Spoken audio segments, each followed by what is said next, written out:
Comix Phantasy Forum is made possible by grants from Backdate Magazine, New York City, Thorner Graphics, Brooklyn, New York. And now, Comix Phantasy Forum.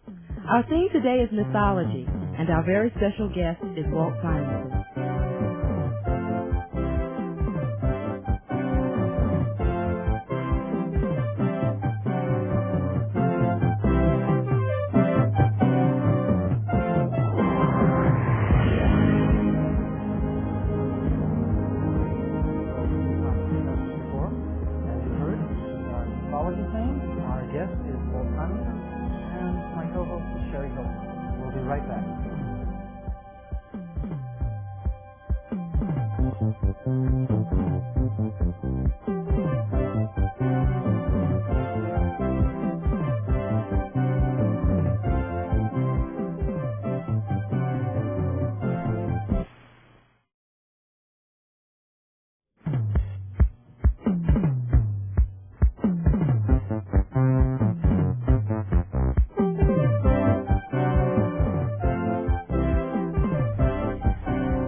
Hi, welcome back to Comix Phantasy Forum with our guest, Walt Simonson. Hi, Walt. Hi, Sherry. Nice to have you on. Nice to be here.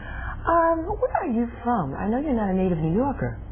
Well, I'm from New York now, but originally I grew up in Maryland and spent most of my childhood there before I went off to school. Just the suburbs of Washington, D.C. My father worked for the government. Most people who work for the government end up in or around Washington sooner or later. So I spent my time growing up in the suburbs there. What brought you to New York? Looking for work in comic books, really. After I grew up, I went to college, went to art school, and while I was in art school, I got interested in comic books, in the problems of drawing them, of telling time, all the things that go into making a comic. And I actually did a comic book for a degree project while I was in art school.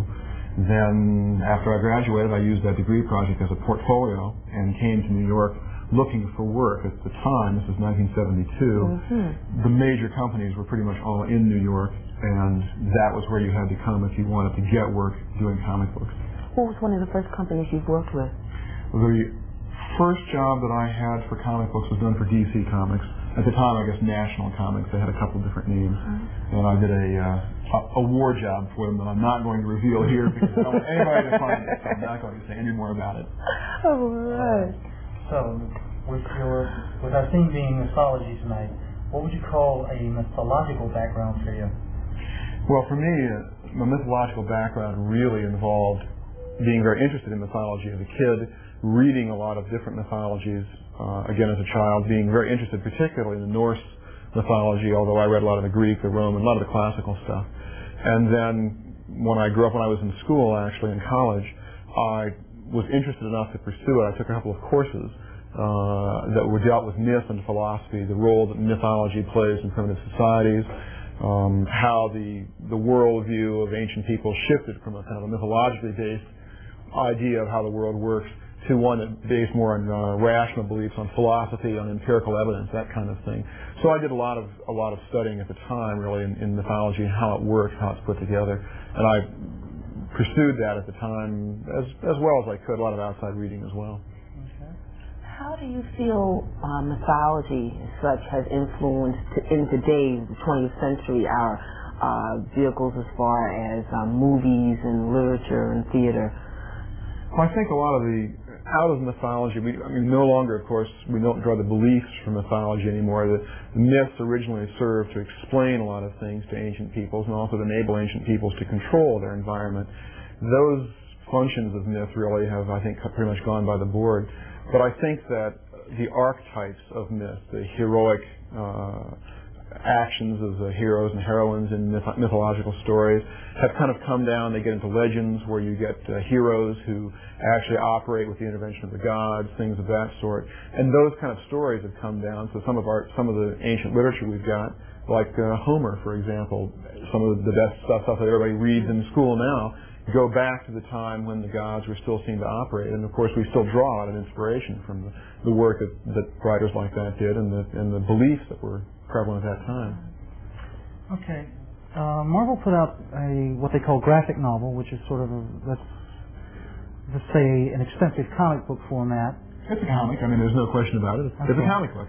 Just a little more priced up. You have with better reproduction, we hope. Okay, we'll give you that. You had one of your own. It's your story, your art. That's called right. Star Slammers. Okay. How much of mythology was input in your story called Star Slammers? There was not a lot of mythology per se. I didn't deal with gods and goddesses or magic as such in the Star Slammers itself, but a lot of the ideas of dealing with archetypes, which comes really from my interest in mythology, is in the Star Slammers, where in a comic book, a comic, even a pricey comic like the Star Slammers, which is a sort of trade paperback format, is not very long. You don't have very much room to tell your story. You don't have a lot of time. And in order to get as much story across as you can, in order to really reach your audience as powerfully as possible, you use a lot of symbols, you use a lot of archetypes. And a lot of these are really, I think, borrowed from the beginnings in mythology, where the heroes and the heroines and what we expect of them, what we expect their troubles to be, go back to the stories that were told in ancient times and myth. And I think that kind of thing is what I'm really borrowing for something like the Star Slammers, which isn't overtly mythological, as well as for Thor, which is. Yeah. As opposed to mythology, say modern TV series in terms of, say, Star Trek and Vulcan mind probes, does that have any sort of influence in terms of Star Slammers and your mind-bridging concept, which I found very interesting and sort of very parallel? Well, it's hard to say. I couldn't say that it did or it didn't. I watched Star Trek religiously when it was on however many years ago now. I was in college at the time. And I read a great deal of science fiction. I not only watched Star Trek, but I read a lot of science fiction then. And looked at a lot of underground cartoons, cartoonists. In fact, the original Star Slammers is very much an underground cartoon kind of thing that was later changed and altered as my own work developed. But I took from everything I was reading and looking at, and so I hesitate to say it wasn't the Vulcan mind probe, but who can truly say? Okay. All right, we have to make a break right here. We'll be back shortly, again with our guest, Walt Simonson.